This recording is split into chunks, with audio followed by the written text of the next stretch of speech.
So how much does Spotify actually pay for 1,000 streams? $3, $4, $5? Well, all of those are actually kind of correct. And that is just the tip of the iceberg. This one song, I Run With Wolves, earned $4,363 from 1.15 million streams. And that works out to about 0.003 cents. But I only own 95% of the master, so the numbers are skewed a little bit. There's another song called Save You that earned $13,000 approximately, and it got 5.4 million streams, and that works out to only 0.002 cents per stream. And I own 100% of the master on that. More on that in a second. Then I got a song called Light It Up that earned about $1,445 from 1,035,000 streams, and that works out to only about 0.001 cents. So it seems like we're going further down, but hold on a second. That last song, I only own 50% of the master. So of course, it works out to about half the royalty rate.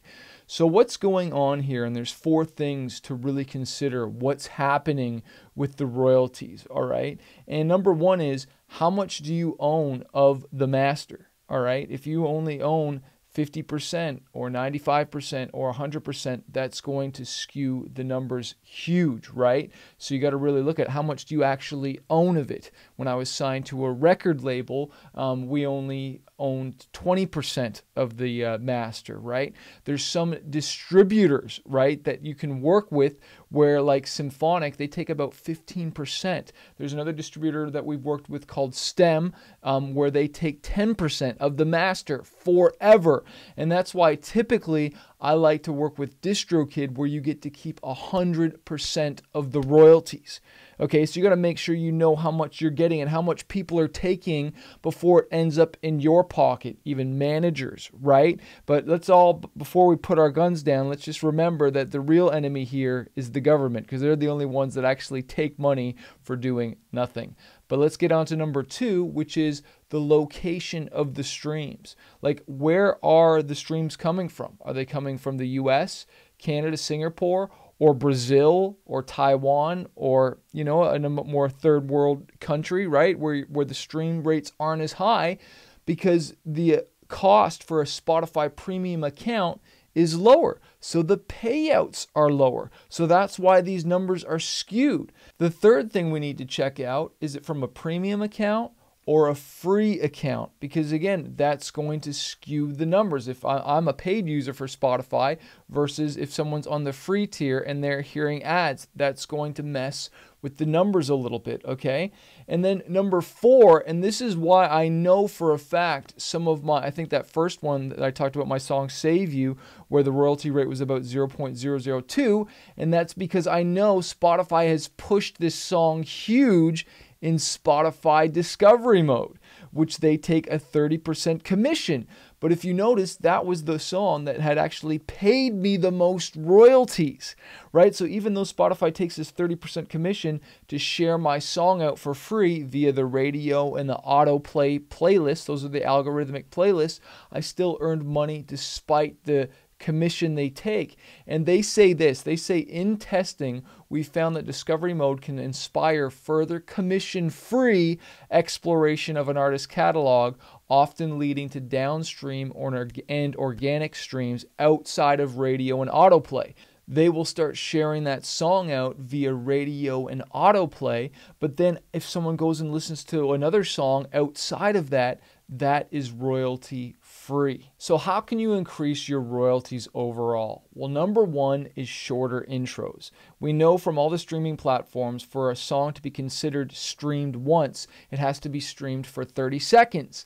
And if you have this super long, boring intro that only you and your producer like, and you're trying to get new fans, right? Well, then you need to get to the song really, really quick. Because if you have a high skip rate, not only is that going to hurt your algorithm for Spotify sharing it, but then you're going to get less royalties because people aren't streaming up to 30 seconds. So we want to get to that chorus or get to that verse, get into the song quicker than leaving this super, super long intro, okay? And there's a really cool story of an artist named NF. He has a song called The Search. And I remember when that song came out, it had this super long intro. And it was just like, dang, and it's actually 36 seconds before it really gets to the song and there's any lyrics, right? Or it even really punches in with the music. And I noticed when he had released the single, all of a sudden there was an edit where it got into the music and the lyrics in 3 seconds as opposed to 36 seconds. So you want to have shorter intros. The second thing you want to have is shorter songs altogether, right? Not these super long songs, but have these really punchy, get to it songs so that people listen to the song again. So they want to hear that chorus again. They want to hear that verse again. They want to hear that really awesome, juicy part that you made. So again, this is increasing your streams. Number 3 for increasing your royalties overall is to focus all your marketing efforts in countries that have that higher payout. Now, I know that means it's more marketing costs up front. It costs to, market more in the US or Canada as opposed to, Taiwan or another different country, Brazil or Mexico. It's cheaper to market there. But then again, you're getting higher royalty payouts overall. And again, if you've built this massive fan base where they continue to stream your song, it's like you've got this foundation of fans in that country. So now your royalty pool is going to be much bigger. The last thing I want to share with you is a tip that's inside of my book, Spotify Profits. And if you have not gotten this book, you need to get it because it's got so many awesome strategies in here. I'll put the link below. The audiobook is on Audible. It's on Amazon as well, but you can get it from us as well too, as well as other training. Now, the strategy in there is when you're marketing your songs, make sure when you're running ads specifically that you're going towards a playlist. Okay? A playlist that has all your other songs in it. So maybe you're marketing the original song that's in the ad, so you have that song at the top of the playlist so that they're like, okay, that's the song I heard in the ad, I want to hear that song. But then you have all your other songs underneath so that you get more streams, okay? So you're spending this money to get people to go to a song. If they just go to the song, then it could play a completely other song next. But if you go to a playlist and it's got all your songs, then you're going to get more streams overall. Now, I really want to encourage you. It takes time to grow a fan base, right? It takes time to build a catalog of songs. First of all, don't get upset about what the Spotify royalty rate. That wasn't the purpose of this video. If anything, it was to inspire you and show you how you can get more royalties. And isn't it amazing by that me sharing part of the commission with Spotify for Discovery Mode, I ended up making even more royalties. Some of my songs where I only own 50%, I actually make more money from that song because I partnered with somebody else that is maybe bigger than me, and so now the royalty pool is even bigger. I've said this a million times. I would rather have 50% of a watermelon than 100% of a tiny grape, and that's why partnerships are so important.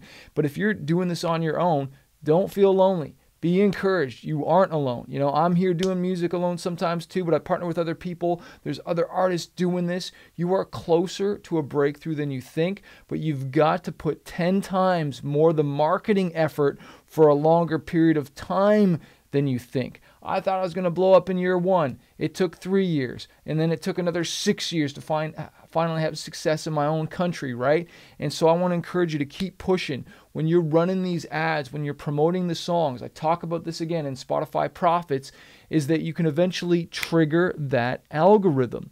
And when you trigger the Spotify algorithm, that's like the Spotify Discovery Mode, the radio play, the DJ, the Discover Weekly. When you get enough data and streaming data to Spotify, they will start sharing your song out organically. But you've got to push and you've got to market long enough and stay in the game long enough so that you see those results. And all I can tell you is it's worth it.